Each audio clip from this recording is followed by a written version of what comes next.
And welcome everyone to Circle Debate Championship and IR podcast, the best MMA podcast for everybody out there in SoCal and around the world, especially for Brazil, ladies and gentlemen. The host of TV is one obviously, especially Australia. Shout out to Australia, especially that are listening to us. We appreciate you guys. But man, let's get into it, ladies and gentlemen. Once again, it's the host TV YBC here with El Director, the director himself, Mr. Director, the one and only Chris Kennedy, ladies and gentlemen. Of course, our other host here, he's a phenomenal one for a reason, ladies and gentlemen, because this man will bring that rage in that cage and will show you what's the meaning of pain, especially if you are iron, ladies and gentlemen. Make sure. Coach Rage, ladies and gentlemen. That is right. We're still waiting for the rest of the gang here, but hopefully they'll show up eventually. At least we're on time. Yeah, I'm putting them on the spot, but it's okay. They need to be put on the spot, damn it. Learn your schedule.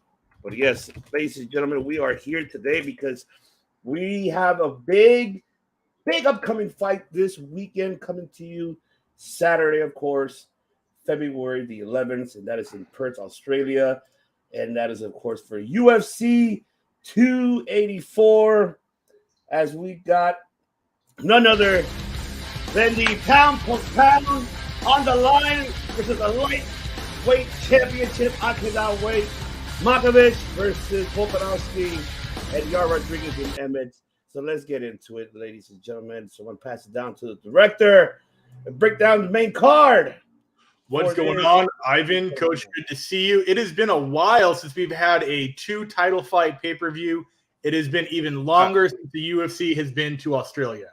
And it's been even longer since the director's actually been on the podcast. So. I got music, man. I got. Yeah. Okay, Rockstar. Yeah, I know.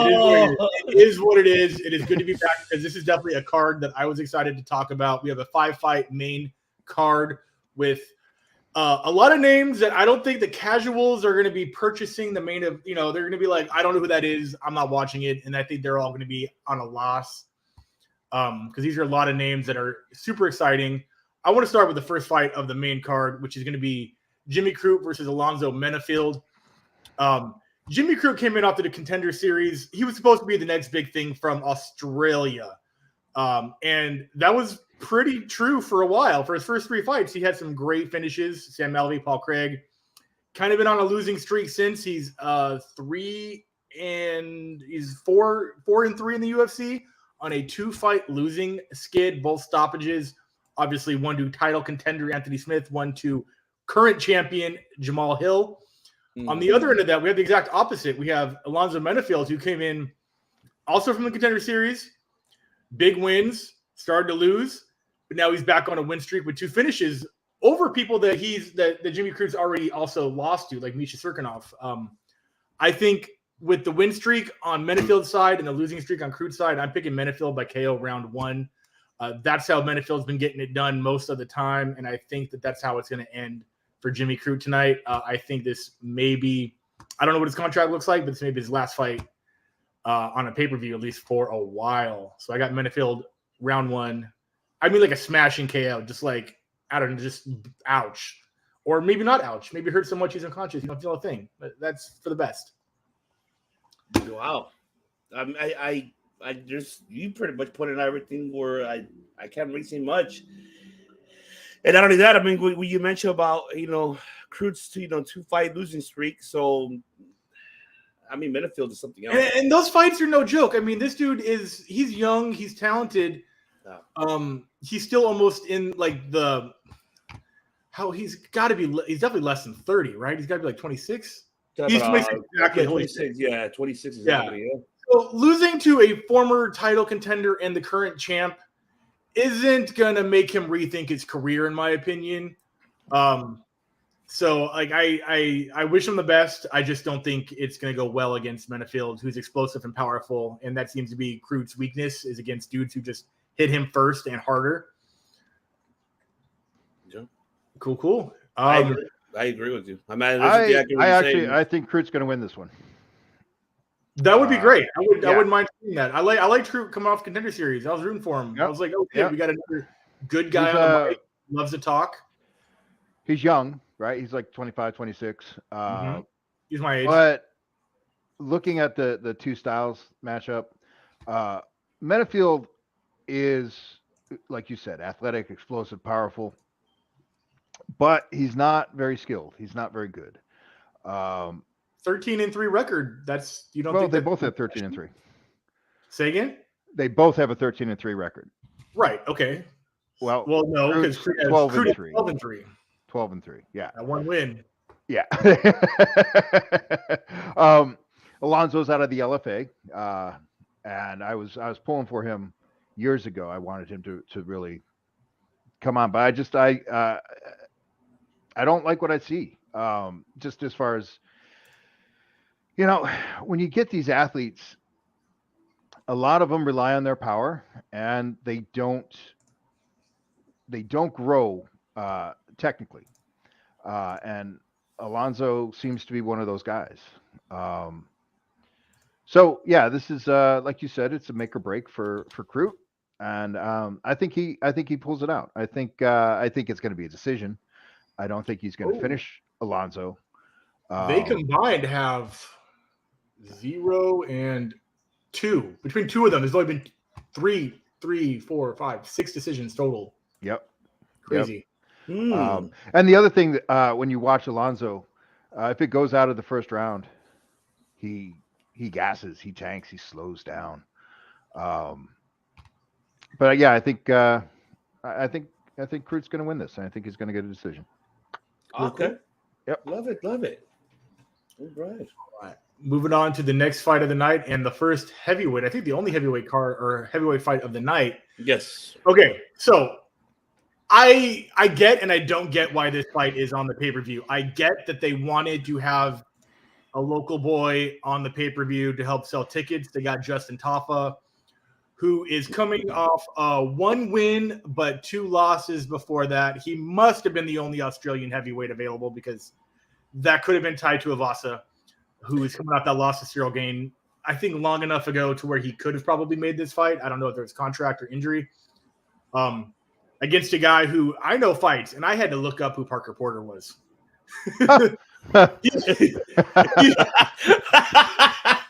Well, let me apologize for what you had to watch. Yeah. He's had 5 fights in the UFC.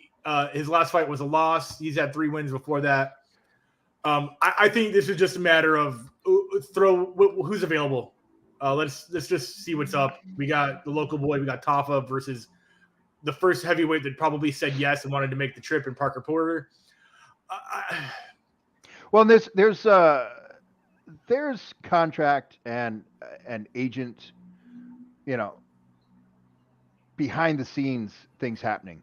Yeah, the UFC has certain number of fights that they are obligated to give each fighter, and so it's a lot goes into matchmaking. So, but like you said, first guy available, here we go. That's exactly what I think it is. Yeah. For that reason, I have no reason for that. Let me not say reason 3 more times in a sentence. I'm going to give this to Tafa because the only advantage I think he has is that KO win and being in his home country. Mm-hmm.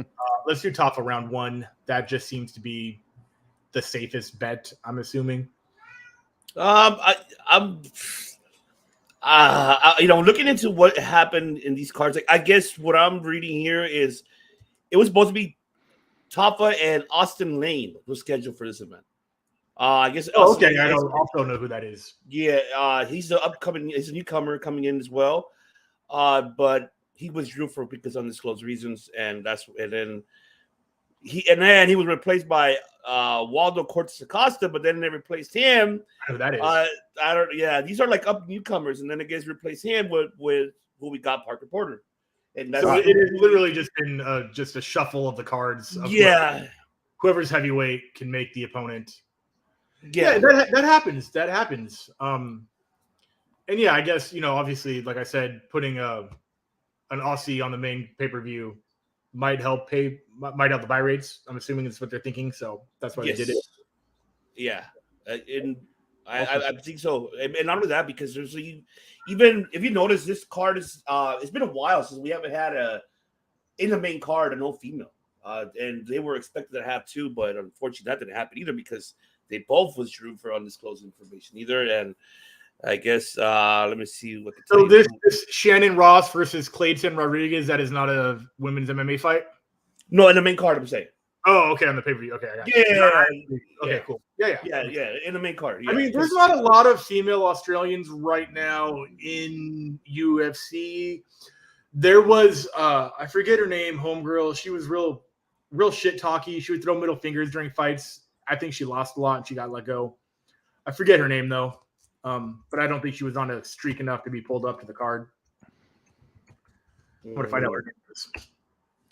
So I mean, as well, this one I'll play it safe. Not Megan Anderson. I know that off the top of my head. Nadia Kassem. That's who I was thinking of. She would be Australian. Yeah, she's Australian. She lost her 2 out of 3 UFC fights. She hasn't fought in 3 years since those fights, so I don't know if she retired or back to the drawing board. But yeah, she could have probably have been good on this card. Okay. Well, I mean, who's the girl that trains up north? What north? Our north? Our north. Yeah, she's no Jessie. She's Australian.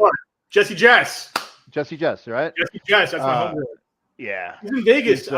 She's fucking the broken arm queen, man. Like, right? I don't know why. She's a former powerlifter and really attractive and really charismatic. I just wish she were actually a better fighter. Yeah, she's on obviously her last 2 fights, quick arm bars. I think that thing. She's actually scheduled to fight May 13th against Tanara Lisboa. Who she's still? I thought she was let go, but no. I mean, she's got She's got pretty much exactly an even. She's 4-4 in the UFC. So yeah, that's probably going to be the contract fight. But yeah, okay, we're not actually talking about her. I will always talk about Jessie Jess. Right? Jessie Jess is a Invicta staple in my opinion. Yeah. But we're moving on. Hold on. Yeah. Coach has to give me his. I want to talk about the big boy. Is he still talking about this fight? He has to give it his take on it. He still hasn't given his take on this fight. So, yes, Parker Porter. I always want to say Parker Posey. I love Parker Posey. I love Jessie Jess. I love everything about what's happening right now. I love Christopher Guest movies. Parker, or I'm sorry, but Parker Lewis can't lose. Porter, yeah, like he got shuffled in. This is what we ended up with. But here's the thing, guys. This is a great card. This is especially the main event. The main event, you got 2 bangers right out the gate, right? Like Crute and Menefield, even though I think it's probably going to go to decision, they both are known for power, and it's going to be action. It's going to be a slugfest. Then you got the heavyweights, and yeah, it's leaning heavily in favor of Justin Tafa, but Parker Porter is known for his durability, so this is going to be a slugfest. But yeah, I think Tafa's going to get it. I think it's going to be second round TKO. Oh, like that. Yeah, I like that. Right off the bat, second round TKO. That is it. That's right. Beautiful. Yeah. That's right. Next fight, welterweight Jack Della Maddalena versus Randy Brown. I am almost torn on this fight because the advantage in each of these guys' arsenal is so much vastly higher than the other guy's arsenal. Randy Brown's, this is a technical term. They teach you this in MMA coaching school. His scrapability is bar none, especially against a guy who I think has the best boxing in the history of MMA ever, in Jack Della Maddalena. Now it comes down to, is Randy going to scrap with him? Is he going to go for takedowns, own him on the ground, wrestle fuck him, go for some jiu-jitsu, or is he going to get flattened in a minute by Jack, who can definitely do that because he's done that to everybody he has fought? I like Jack so much in this fight. It's just, he just has to keep it on the feet. I want to give it to Jack by KO in the first round. If it gets out of 1, it's going to be Randy all night long. But I'm going to say another KO in the first round. These are all KOs in the first round. Wow. You're going to love the rest of this card. Yeah, we're gonna get into that for sure. But yeah, but I got Jack by TKO. Maybe not KO, but I think TKO because I don't think Randy's any slouch on the feet. His advantages are definitely just in getting a hold of the guy and being clever with his grappling. Where Jack, his weapon of choice is just so devastating that we've never really seen him in trouble on the ground. And the one time we did, I think it was a fight ago. Yeah. I think we were talking live. He got up from a takedown. I was like, oh shit. Yeah. Yeah. He proved it. Is it the Danny Roberts fight? He's like, oh, yeah, we can deal with it. Yeah. Was it the Danny Roberts fight? I'd have to watch because that was a Dern and Jan fight, right? In that card. But I don't know, man, because one of those fights, I was like, oh no, he can defend grappling and takedowns. People are fucked. Yeah, no, he was good on the ground too. It wasn't just the takedown defense. He also had a strong top game and some good reversals. So, but he always used it. He always returned to the feet. Yeah, he didn't use it to out wrestle or defense wrestle against. He did it to get like Chuck. Wrestling in reverse, and it worked every time. And I think it's going to work again. Yeah. Randy's no slouch. He has some great wins. First guy to beat Mickey Gall, I believe. Come on. All good. It's all good. There was a time when that sentence mattered. Okay. But yeah, Jack KO first round, just like all the rest. And I think this moves him up vastly into the top 10. Mm-hmm. I like that. And where is Jack right now currently in the rankings? You know, now that you mentioned that. I have the rankings. Is he like 12 or some shit? Let me see. Not even ranked in the top 15. He's not even ranked. Not even ranked. Why is he not ranked? When you look at who's in the top 15, though, you can see why. Yeah, it makes sense. No, Leach. Leach is 15. Michelle Pereira, Neil Magny, Michael Chiesa, Jorge Masvidal's 11. Those are your top 5 outside of the 10. Yeah. That's a killer's row. This might be the most stacked division as far as getting inside that top 15 right there. That is wild killer's row right there. Mm-hmm. Yeah, that's terrifying. That's a terrifying top 15 to break into. Yeah. And I think Jack may need one more after this. I think he beats Randy, then he's got to get like Neil Magny, and then we're good. I would love to see that, him and Neil Magny. I think that would be such a because Neil's coming off that loss to Burns. Yeah. He's going to come off a win off a guy who's also unranked, and so it kind of balances. I usually think a win over a low-ranked guy and a loss off a high-ranked guy kind of balances stuff out and makes sense to me. Yeah. This is a tough fight, to be honest. I mean, the way how you broke it down, director, it's tough. I know you chose Jack TKO right away, but with Randy's, Brandy Brown's, last fights, I don't know. I like Jack. I really do. I'm going to play it safe. I'm going to go with Jack decision. I got to let my cat go into the bedroom because he's going to be meowing until I let that happen. You guys know cats. That's right. There you go. Yes, we do know cats. But yes, I got Jack on this one. I think my decision. I have to play it safe on this one. Like how you mentioned, how you guys mentioned about Randy's, hey, he could take it. It's scrappability. That should be a term. If Thug Jitsu, it is now a term. That's okay. Along with scrappable. Yeah. Go watch Nick Diaz and Carol Parisian. Tell me scrappability is not a word. Right. or Nick Diaz and Diego Sanchez, or Diego Sanchez and Carol Parisian. Any combination of those guys from the UFC 49s to 52s, you're good. Wow. You even remember the numbers. That's impressive. The golden age, man. Right? Just during the Ultimate Fighter. This fight, I love it. This fight on this card is in the number 3 spot. That's awesome. On any other card, this could be a main event. This could be a fight night main event. Yes. Yeah. Just because they don't, I'm talking about caliber of fight, right? They don't have the name recognition yet to headline, but the quality of this fight, the caliber of this fight, as you pointed out, as you said, and you're 100% correct, director, Jack Della Maddalena is the best boxer to participate in MMA in the history of the sport that we know of so far. I love that sentence. I love that that's true because I firmly believe it. Calvin Kattar is not even in. Calvin Kattar, I don't know why he thinks he's that good. He's an MMA fighter that learned to box. This is a boxer that's learning MMA. There you go. There you go. And the crucial for people listening in, the difference is the integrated head movement. Jack's head moves constantly, and sometimes it moves defensively, and sometimes it moves automatically while he's punching, where many people coming from more traditional martial arts, kicking arts, non-boxing, when they punch, they stay on the center line and rotate around the central axis, where a boxer comes across many planes of motion while they throw their punches, and the head movement is constant as the punches are going. So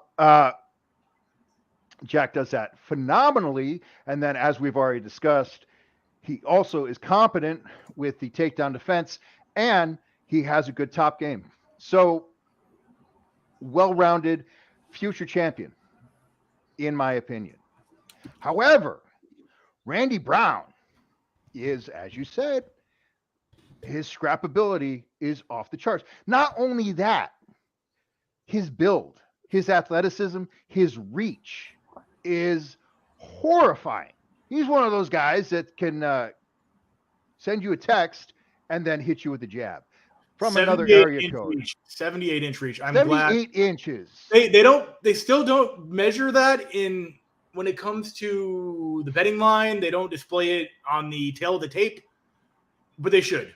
They should do hand reach and leg reach. Yeah. So that's traditional boxing reach, right? Wingspan of 78 inches. That's cruiser and heavyweight wingspan, 78 inches. Okay. These guys are welterweights. So, yeah. 6'3", 170, motherfucker. 6'3", 170 pounds. Man. That's like there used to be another 6'3", 170 pound. I forget who it was. Probably Corey Hill. Probably thinking of Corey Hill. I think Corey Hill was also that, but he also, broke his leg. So yeah. I mean, there's guys that do that, and they're just tall and skinny and frail. Randy Brown, man, he's not. He's he's got the skinny cankles and the thin forearms, but the rest of him is solid. Kind of built like John Jones. So, does he do the eye pokes? No, he doesn't. He's a good dude. This is going to be an exciting fight. This is going to be an exciting fight. I'm going with Jack. As I said, I think he's the future champion. We're going to see more skills out of him in this fight because Randy is going to bring it and force us to see his entire repertoire, his entire arsenal. And this is going to be the toughest fight of their careers for each of these guys. But yeah. I think Jack does get it done. But I do think it's going to go to a decision. Yeah, I feel the same. Because Randy Brown is that tough. He's that durable. Yeah. I think Randy's going to take a lot of damage, but I think it's going to be a decision win for Jack. Oh, yes. Love it. I would like that just out of pure entertainment value. I always prefer the first round knockout. So I hope I'm wrong and you're right. But I love it. I love it. Director, before we get into the last two fights, I got to do this very, very quick. Two quick plugins I got to go ahead and do before we do. Yes, I got to. So very, very briefly. We're getting fancy. People that are watching, make sure for all the Valentine's, especially for the ladies, if you're listening and watching, you want to get your Valentine's gift for your man, for your vato, for your Sancho baby daddy, or your husband, you want to call them, whatever you want to call them. Make sure you purchase all your great merchandise at manscaped.com. And we do have a promo going. for Valentine's Day, of course. It's courtesy of Mike De Niro, so make sure to put on the promo code DeLorean. You get 20% off, and I believe he put it up to 5 more percent. So he hasn't changed it here. So it'll be 25% off of all your Manscaped merchandise that you purchase at manscaped.com. Great, idea for a Valentine's gift coming up, of course, next week. So make sure you get on it now. Go to manscaped.com, get all your Manscaped merchandise. The boxers and briefs are really nice for the men. I like it. I enjoyed it, of course. And of course, they have a lot of great merchandise right there for all of your men, you want to give out forward the Valentine's gift as well. And one more plug-in, of course, we do have a little teaser here, what I just want you to watch for a brief moment. Big announcement coming, but let me just play the video very quickly. I don't even know what this is. You there, sitting at home, acknowledge me. Superior Styles.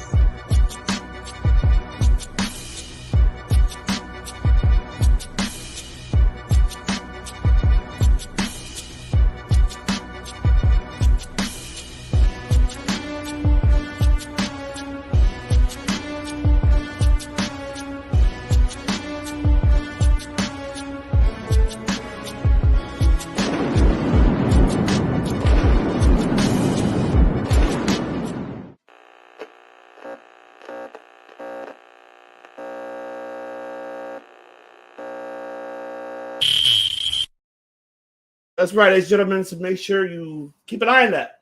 You'll be seeing that. Network, yeah. You'll get more announcements if you follow here on our channel. It does relate to the MMA as well. So make sure. Nice. Yes, so a lot of big, huge announcements coming soon. But all right, take it away, director. Oh, I'm sorry. Go ahead, coach. You'll remember this. Was it 88 miles per hour to go back in time? Sure was. Okay. Promo code DeLorean for Manscaped. Yeah, there we go. I love it. You're gonna shave some serious shit. You're gonna shave some serious shit. That is right. With Manscaped. Cool. So we are now on to the co-main event of the night, and an interim title match between Yair Rodriguez and Josh Emmett. The reason this is interim is if Volkanovski this is a contingency plan. If Volkanovski wins, he is very likely going to relinquish that featherweight title and remain the undisputed light heavyweight champion. If he does lose the main event, he will remain the featherweight champion and will have to face the winner of this fight to be to claim the undisputed title. Very clever booking that does not leave a division without a champion, because we've seen that when they've done the tournaments. Ian McCall and Demetrius Johnson, that was a tie. It should have gone to a sudden death in the fourth round. So the division didn't have a champion for however long. We saw that again with fucking Glover Teixeira. Not Glover Teixeira. The other guy. The other kid. Come on. No, not Ankalaev and Jan. No, talking about Ankalaev and Ankalaev and Jan. Yeah. Blachowicz. Yes. Okay. We saw that title fiasco, so they are definitely prepared. Hedging their bets. Yeah. This fight is super what the fuck? Like, okay. So yes. And I don't mean that these guys don't deserve a title fight. I can mean that. I said, no, hold on. Okay. I said that this doesn't mean that both guys don't deserve a title fight. One of them definitely does. Okay. The other one, I don't know why he's in this fight. Just who's available or who's exciting. Might be coaches. This is at featherweight. So let me look at the featherweight ranking and see who would have been a better fight. Max has a fight booked. Yair is ranked number 2 for some reason, even though he got an injury win over Brian Ortega. It's Max Holloway versus Arnold Allen. That just got booked. Emmett is 5. Korean Zombie is 6. I don't know if he's out or injured. Calvin Kattar, don't know if he's booked, out or injured. Giga Kachadze. So yeah, I guess it's just who was literally at number 2, and it just happened to be Yair, who has a technical win over Ortega with a shoulder injury. So I think Emmett should have been. God, Emmett's on a 5-fight win streak. He should have been ranked so much higher. Anyways, we have a phenomenal wrestler with devastating hands who will walk forward, who's not afraid of the Terminator, and will throw hands to put you to sleep. And then we have the Mexican ninja himself, Yair Rodriguez, who will throw every move in Street Fighter 2 Turbo to get the job done. I don't think Josh Emmett is afraid to walk into spinning anything from Yair Rodriguez. I think he knows he has to close the distance to land shots. I think he's willing to deal with the weird shit to land a hit. And I know he knows he can get Yair down to the ground and smash him if he needs to. And I think that's how it's going to happen. I think Emmett is going to get a TKO in round 2. I think he is going to find his distance inside. He is going to land a few shots to rock Yair, but then get the takedown and TKO him up against the cage in the corner. I just don't think Yair is two-dimensional enough to deal with anything that Emmett has. Okay, but look at this. Look at the Photoshop down in our right-hand corner, and see the tattoo that says World Tour on his fucking bicep. Come on now. You think this guy's going to be champ? Come on now. There was a rule. There was a rule, and I talk about the golden days. Right? When the guy with the most tattoos would always lose. Yeah. Go back and look at Mike Nichols, Alessio Sakara, Babalu Sobral. The guy always had more. I would always lose because, I'm blasted. Thankfully, that's not the case anymore. I do think Emmett is bad. Emmett's a case of bad tattoos, but good drugs. Yeah. That is. I don't think that is an 8-pack that just doesn't make sense. That looks like it's definitely been highlighted in MS Paint, Windows 95. But either way, I've seen him fight, and I think he definitely does exactly what I says. I don't think there's a world where Yair lands a spinning Ninja Blade saw leg kick to the head from the top of the cage that gets him the win in this fight. And he definitely is not going to a decision. So, yeah, the odds are not in Yair's favor. Unfortunately, Pantera walks away with a loss. You hurt my feelings.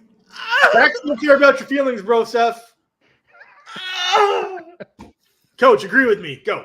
No, I haven't even gotten yet. What the hell? Jesus. Fucking, I don't care. It's the whole rock star thing.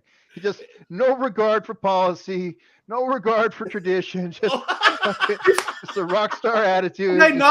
Was that not a bad, man. It's not a bad take on this fight at all. Nothing I said was No, that's not what we're talking about. Oh, okay. So it's like, we're jumping ahead. Your turn, my turn. Wait. I don't remember people's turns. Okay. There's only 3 of us today. It's fine. Director. That's why he is the director for a reason. Man, Pantera, and the Fighting Farmer.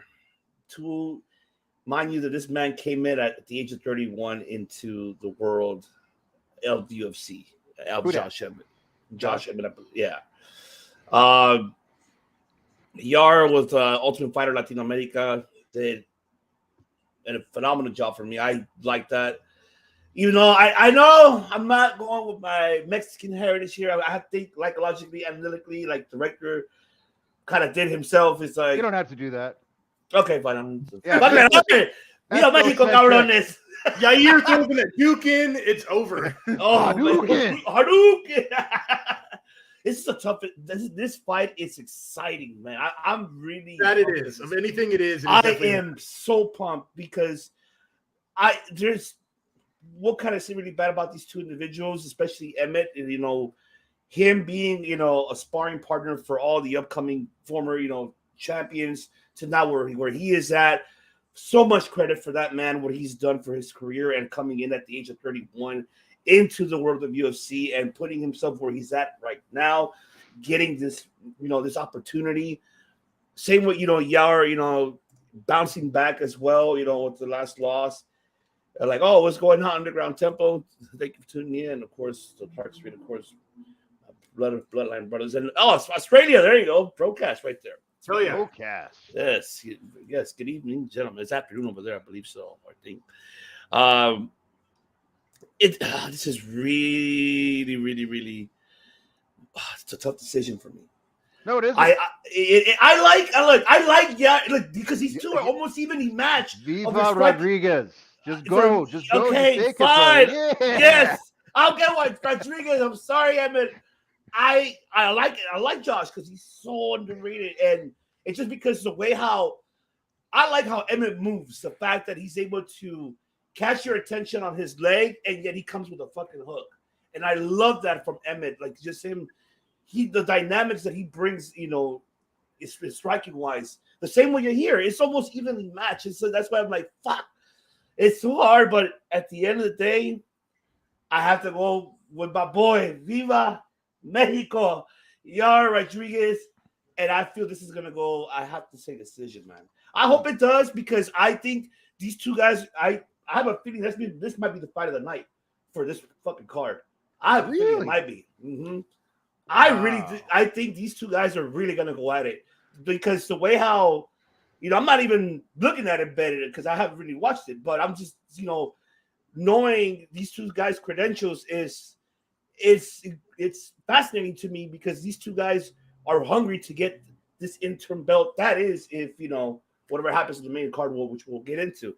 But I feel this might go to decision, and I think this could be the fight of the night. And I'm going to go with Yair on this one. Interesting. So, yes, I know. So literally the exact opposite of everything I said, but I love it because I know. No. I heard you at analytics, and I love it too. But it's just I'm not mad at it. I did it would be very entertaining if it did do what you just said. Yes, I hope so. Because we know that if it goes to a decision for a year, it's not going to be WrestleFest. Right. It's gonna be a stand-up banging war if it goes, because that's the only way that it even gets to a decision for Yair to win. I feel like maybe these guys could take it. I feel like they could both take those. And we see them with Emmett, we see them with Yair. That's why I feel it was a hard choice for me. But I had to go. Viva Mexico, damn it! Moreno did it. Bring the title back to Mexico. That's right. So one thing I feel like I need to say about this, it's the interim title. And if Volk comes back, if Volkanovski comes back, neither one of these guys stand a chance against Volkanovski. He will just steamroll either of these guys. So it's kind of weird. And it's kind of weird that Emmett is ranked number 5 or 6 and 5, yeah. Yeah, and it's like, wait, this is a weird fight. That being said, I have no idea what's going to happen here. None. Josh Emmett hits hard, hits way above his weight class, and he's probably the hardest hitter in this division. Yair is unpredictable, crazy, and lightning fast. Also, he takes people out of their games. So when he fought, I'm drawing a blank, but you go back and you watch, Frankie Edgar was the first to say, all you got to do is wrestle this guy and play old school. But before that and after that, Yair takes people out of their games because he's throwing techniques in combination from angles that you don't train against because no one else does it. They don't exist. That upward elbow to the Korean Zombie does not exist. I still think it was a happy accident. Yeah, I don't think he was sitting there in the training room with a elbow pad back here going like, well, in drills like that. He said he got it. He said he got it from watching Cowboy Cerrone on a bowling bag ball. So one of the round boxing ball heavy bags, and Cerrone. And Cerrone was just throwing them. He was playing around and coming under, and okay. Yair saw him do it and then said he tried it, and I don't know, but I think your explanation is just as plausible, possibly even more plausible. So I think he was going for a takedown. Here's what I think. I'll do it. I think he was going for a takedown, and he just went like this. Hoop. I think it was just right place, right time. Yeah.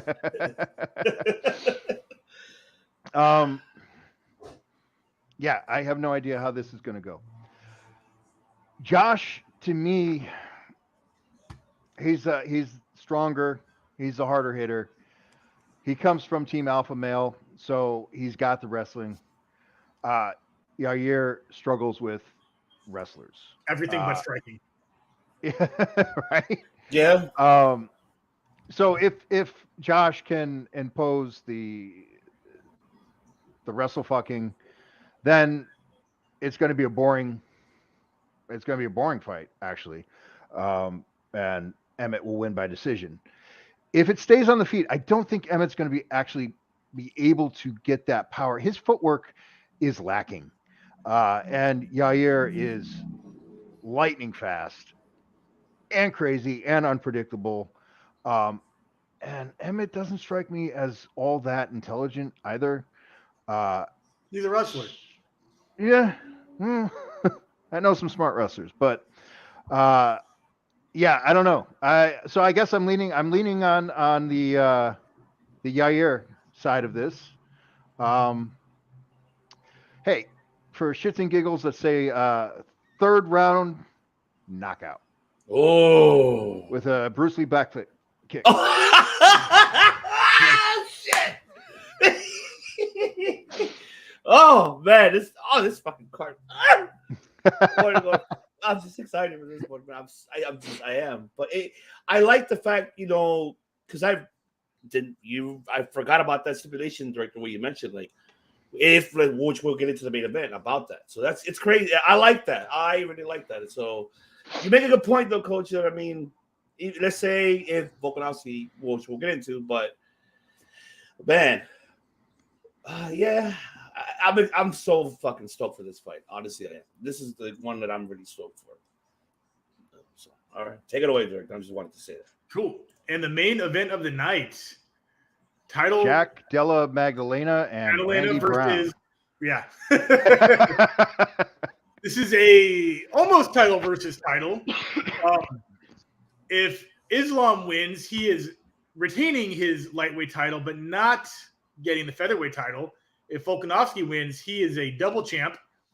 Pound for pound, baby. Until he relinquishes it the next day, if he does. But the title double champ does still apply because he is still the champion up until I think after the fight. But this is almost most importantly, the number one pound for pound wrestler or fighter in the world title, which is more important because that is a title that Islam wants very badly, and I think Volkanovski actually has that. That is correct. Yeah. So this is number one, number two in the pound for pound rankings. This fight it's very unpredictable because they both have strengths in very similar areas. I think Volkanovski's hands are maybe better, but his reach is not better. He's also, he's a smaller guy across every statistic on the board. So I don't know where I need to find the differences to give one or the other the advantage. I think Islam might be a better wrestler, but not by enough to where I think it's going to be a blowout. I think Volkanovski's wrestling is good enough to hold up with him and not be smothered like Islam has done every single other fighter besides Adriano Martins, which we know how that went. Yeah, I can't explain why I'm coming to this conclusion, but I have a weird feeling this is going to be Volkanovski by decision. I think his wrestling is good enough to not get dominated, and his stand-up is good enough to edge the points out. I don't see a finish in this fight at all. I personally would love to see Islam get knocked the fuck out. That would be very satisfying. And I don't see Volkanovski getting subbed. We saw what Brian Ortega did to him. Yeah. And if anyone could have done it in the positions that he was doing them in, it would have been Brian Ortega. I'm not saying Islam's jiu-jitsu was worse than Ortega's. It's probably pretty close to equal. And Yeah. those were late in the round attempts, late in the fight attempts after Ortega was taken a beating. But those were still very danger zones. We heard Volkanovski gargling up on the mic. So, yeah, the differences are so few. So, yeah, I'm just going to stick with Volkanovski by decision. I think solid wrestling defense, but points on the hands. Okay. I like that. You mentioned about, the size differential between these two, because obviously Makhachev has more, I guess, mass than Volkanovski. Volkanovski's small for a featherweight, and I'm not clowning on the guy. I love No. Yeah, no, I'm not saying that you are, but I'm just saying, yeah, but I'm looking at that. That's what I'm looking at, is what I'm saying. It's but like, he used to be a heavyweight, don't forget. He was a 5'6" thunderball in rugby, which obviously everybody brings up every chance they get. So he's retained that strength for sure. Yeah. It's just interesting to me. I can tell you that, I obviously have changed my mind, but I remember when this fight was announced at the beginning, my first thought was like, I'd say, Makhachev, for me, I would say Makhachev, the fact because of the size differential, but what you mentioned too, about Volkanovski. But for me, when I first saw this, my thought right away instant is Makhachev can win this fight probably by second round, either submission or TKO. If Volkanovski may have the opportunity if he lasts the first 2 rounds, because Makhachev is no joke. We've seen what he's done. We've seen what he's done to, man, of course, to everyone. Oliveira, of course, and Hooker and Bobby Green and everything, Volkanovski too. But I would love the same too, what you just mentioned right there. I would love to see Volkanovski get this win, gets that pound for pound, and all that hype for Makhachev, boom, out of the window. Because there you go, you got Volkanovski. And this is where I'm more like, shit. I'd rather see. I'm gonna have to go with the same. I'm gonna go with Volkanovski decision. But play safe on the decision. I just hope that Volkanovski lasts the first 2 rounds with Makhachev, and I think if he does, then he has a higher percent chance of winning, in my opinion. And I want that belt to be dropped so that we can have either Yar, well, he can be the world champion. That's it. That's all I want. But other than that, Islam Makhachev versus Yair Rodriguez. Oh no, my God! It would be like that scene at the end of Fargo when Peter Stormare is putting Steve Buscemi in the wood chipper, and you just see a leg. That would be the most. That fight would not be sanctioned by any respectable committee. Oh hell no! I wouldn't sanction it. You would have to go to an Indian reservation in Lemoore, California to get that fight. You have to go overseas, go to the Jericho Cruise and do it there. Might as well. Jesus. But, oh, man. I have no idea where Lemoore is, but that's... It's that Indian reservation. It's that Indian reservation in the middle of California where all the King of the Cages were. Oh. It's like way east of Bakersfield. Okay. Yeah. Okay. So... I kept going back and forth on this, and I've been watching and doing some research. And originally, right off the bat, initially I was like, Makhachev's bigger guy. He does what he does. No one's been able to stop him. He looked so impressive with Charles Oliveira. Actually, he's looked impressive with most all his fights, except for when Arman Sarukian brought it to him. They wrestled too much. Arman needs that rematch. And watch out, Makhachev. Then I started thinking about it and started swaying back to Volkanovski. Volkanovski gets it done. Gets it down. Finds a way. He's impossible to finish. I don't know if he's ever been knocked out or submitted, or I don't know. I haven't seen it. Volkanovski has one KO early in his career, like his second fight. Second fight, not in the UFC. Correct. Right? And where Islam has that spinning wheel back kick to the face. That second fight was probably at welterweight or middleweight. Welter. It was against Corey Nelson. That was his his fourth fight. 10 years ago today, yeah. Right? When he was less skilled. Yeah. And the dude was way bigger. So that's another 20 pounds above this weight class. So Volkanovski gets it done. You can take him down. You can't keep him down. His striking is vastly superior to Makhachev's, but Makhachev has the longer reach. So I was back and forth, and then I was watching, and it was kind of like, well, Makhachev doesn't seem to be taking this all that seriously. He seems to be taking it a little lightly. He seems to be taking it. Sorry, not to interrupt, but on that point, during the press conference or some phone call they had, they were talking to Islam about his advantages. And he goes, "Oh, well, I'm a wrestler, and Australia has no wrestling." And then Volkanovski goes, "I'm a national wrestling champion." And Islam stopped talking. As if he didn't do the research or had no idea. So, yeah, he's definitely being very blasé about it. I think he's got that Khabib in the corner confidence. Yep. So, yeah.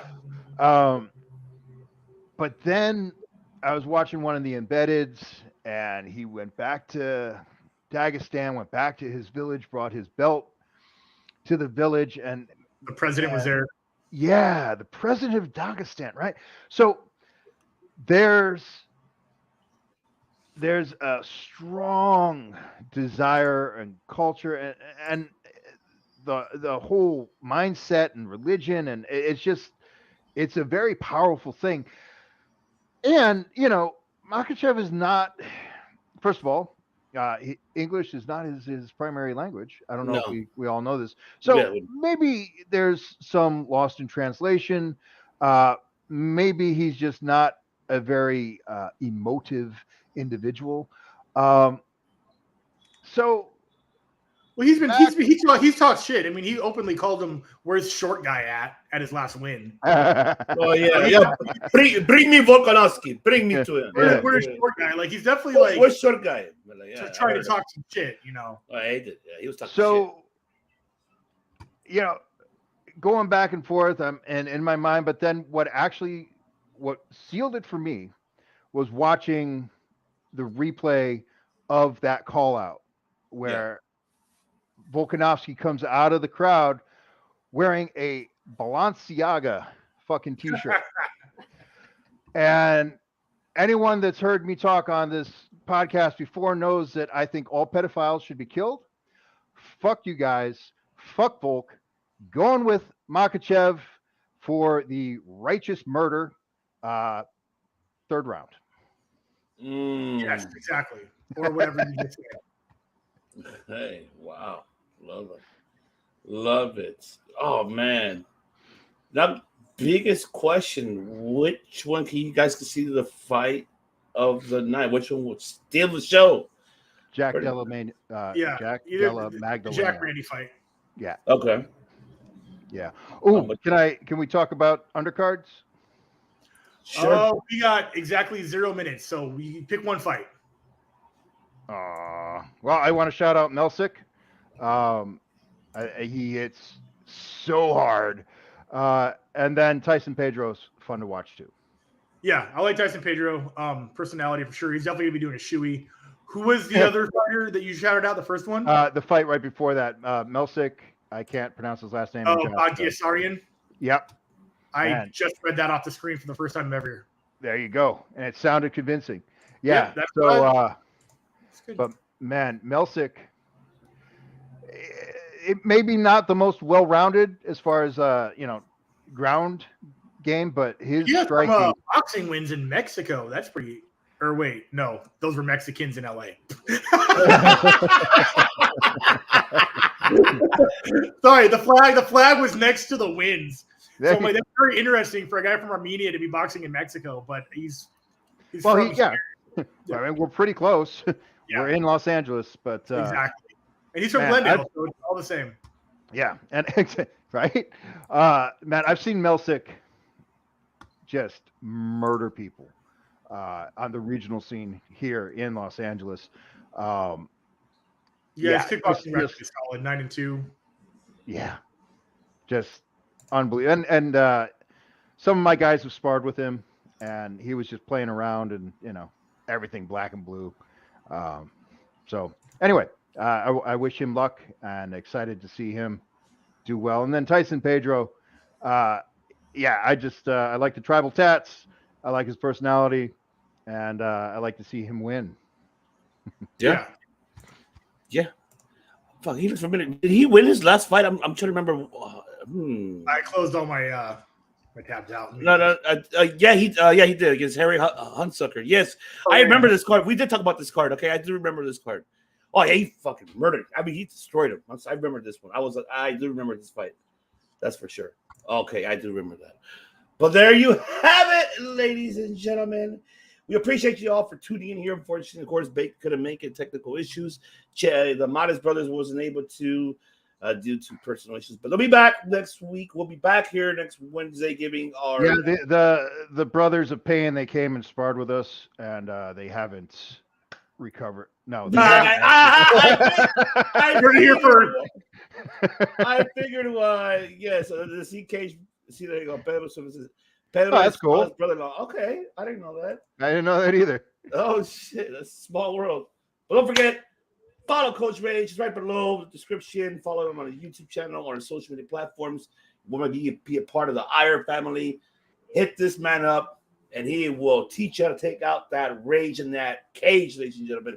He'll show you the definition of what a pain means, especially. He'll do the S. Exactly. So make sure you follow this man.